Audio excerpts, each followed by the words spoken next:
Hey, also Nitro RC Nerds here, and once again for our weekly update, instead of doing multiple cars in one video, what we're going to do is focus on a specific car for each video. Today is concerning the monster, the Mugen MBX6R. I'm trying to hopefully get out to the track tomorrow, but you can see got a pretty good storm coming in. Essentially what I'm wanting to do is retune my engine, the B6 on this, because I have a feeling I got a hold of some bad fuel. My local hobby shop stopped carrying low-C nitrotane, which I've used forever, never had a single problem with. So I decided to try the VP PowerMaster, which I've heard a lot of good things about, but for whatever reason, my cars have not adapted very well to it. I'm actually going to try a tank real fast, and I'm sure things are not going to turn out well. I bet when I give it some throttle, it'll cut off.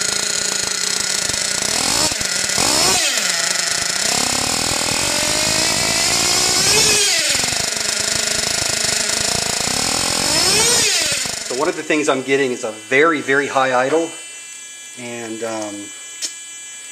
so I'm trying to figure that out. I dropped it some.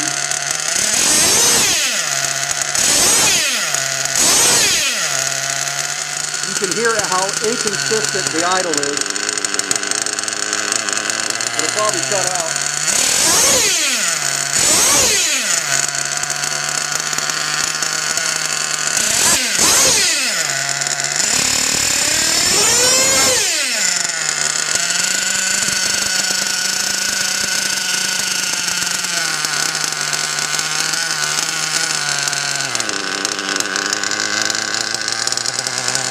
So I went ahead and put nitrotane back in it, and it ran fine.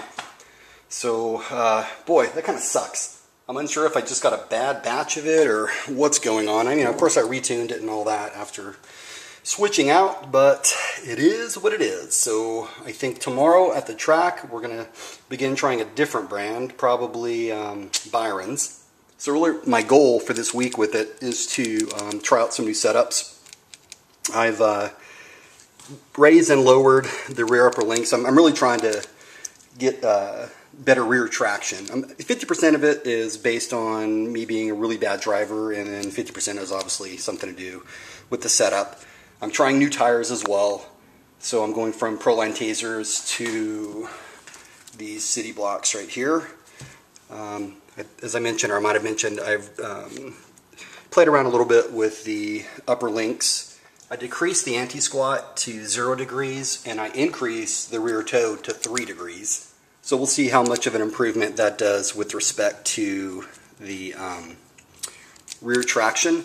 Additionally, if that doesn't work, then what I'm going to do is I'll increase the camber a little bit, and I've got some softer springs that I'll put on the rear. But I think I'm getting very close with that.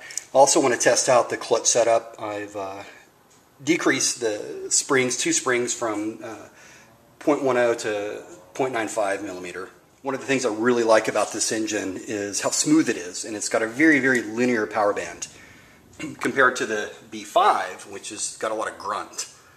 So it really, I guess, is just your preference, and so I'm trying to take advantage of the smooth power band. So we have good news and bad news. We went to our track. The bad news, we went to our track, and the track was a mud pit, and there was no way in hell we're going to run on it. I mean, just stepping on it, we got mud up to our ankles. So then we thought about maybe the on-road course, but again, our whole intent here is really just to tune the engine. So bottom line is we didn't get a chance to tune it at the track like we had hoped. So in the next few days we'll go out there.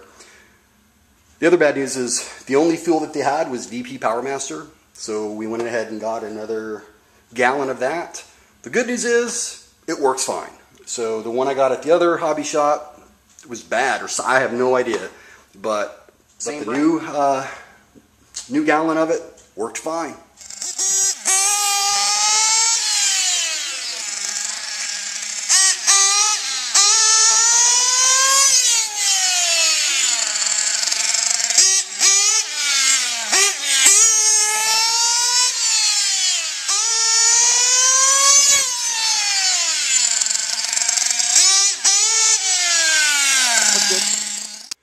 Additionally, here's the new body.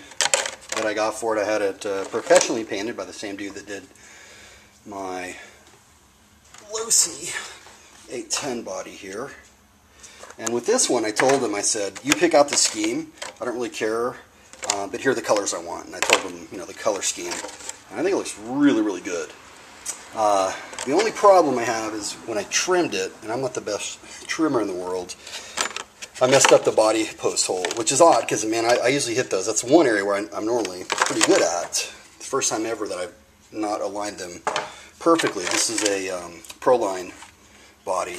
So I'm thinking how I'm going to fix that. I think there's a way I put some screen or something underneath that, but other than that, I just got to put some heat shield on it and get ready to rock and roll. So that's pretty much it for the Mugen for this week. In the next few days, when things dry out, so that's it for the Mugen at least this week. Other than that, he's still a badass.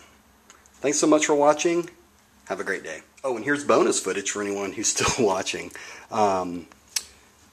I was thinking about just kind of a different look on this, and I think it would be just wicked nasty to have some red dish wheels. If anybody knows where I can find some, let me know. I don't think I've seen them, but man, I think that would look slick. Because I was thinking about black at first, then I thought, man, I don't know, man, red would just look beastly.